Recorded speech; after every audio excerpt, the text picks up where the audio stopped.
Hey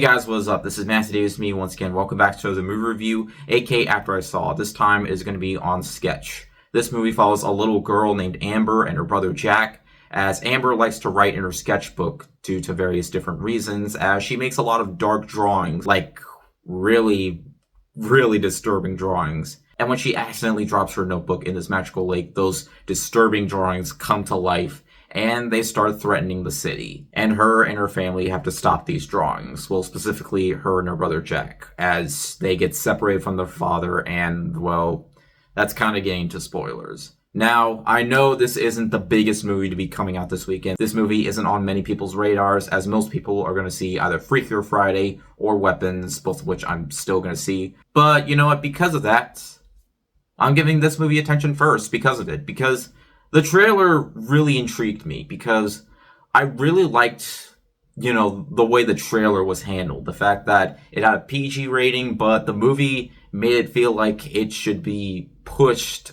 further into the rating system, because the fact that this had some really weird drawings in it, really freaky like creatures, it's almost like if it were a creature feature like a Godzilla film for kids. It really had me questioning more about its PG rating, because sometimes this movie kind of feels like a horror movie. Like, some of the drawings this girl makes can be quite like, there's literally one drawing where a woman is impaling a kid she doesn't like. And she literally implies that what's on the floor is blood. And there are more disturbing drawings in the notebook. Was this secretly supposed to be a horror film? Because there are elements to this movie that I don't feel like are made for kids. Even though this is PG rated, and despite the fact that this is supposedly aimed towards kids, it definitely has themes that would be more adult themed.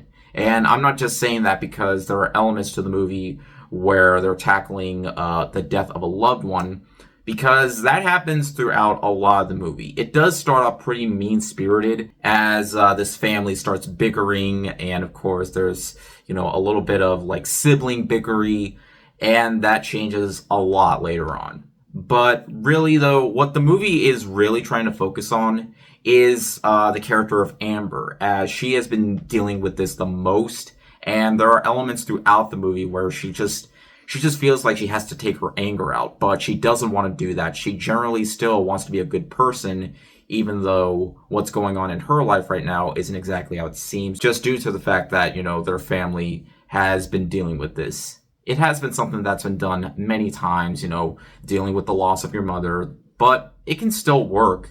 And the way it's tackled here, I think, works very well.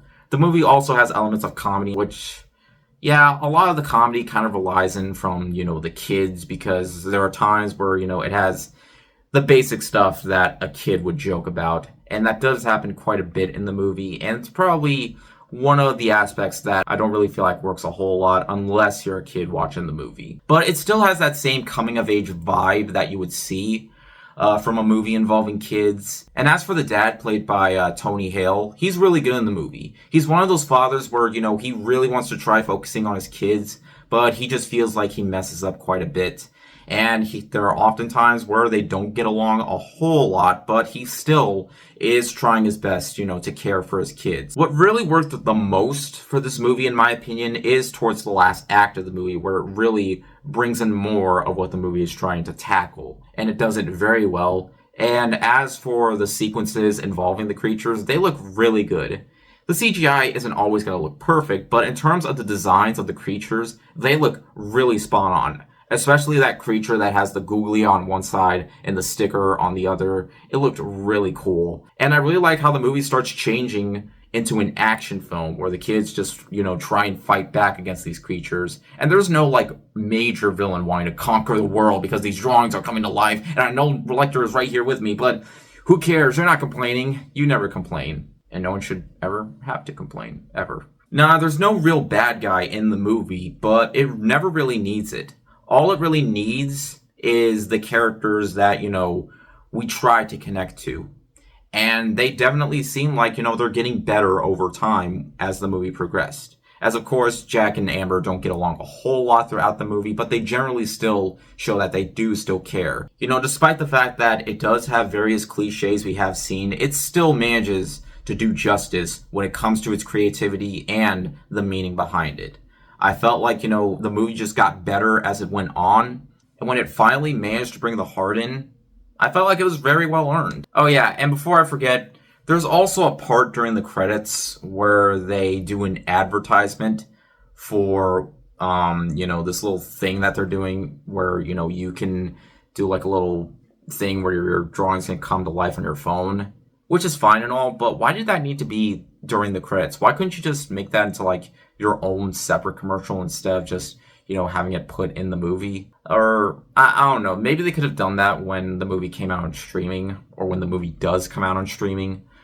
I don't know. It's kind of a nitpick, but, you know, regardless, I still really enjoyed this movie. And it's not very long, too. It's only an hour and 36 minutes, and the movie definitely goes by quite quickly, as scenes don't drag on a whole lot. So, all in all, I had myself a really solid time with this film. As the movie progressed more, it just got better. It was inventive when it came to, you know, its concept of bringing those creations to life.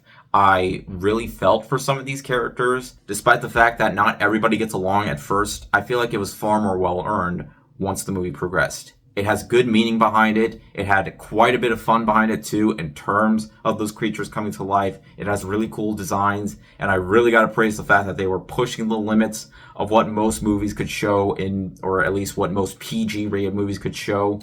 Just showing that, you know, this movie isn't afraid of having fun, just like pushing those limits. There's literally a part in the movie where one of the kids explains what the word bastard means. And I was like, I miss PG movies like this. Instead of just being PG for very mildly thematic elements. Yeah, they're all like, nope, we're bringing some of that old 80s PG vibe back a little bit. So, yeah, it's definitely going to fall under people's radar, but if you do get a chance to see it, I definitely recommend it. But yeah, speaking of horror, I am all on board with checking out Weapons. That is going to be next.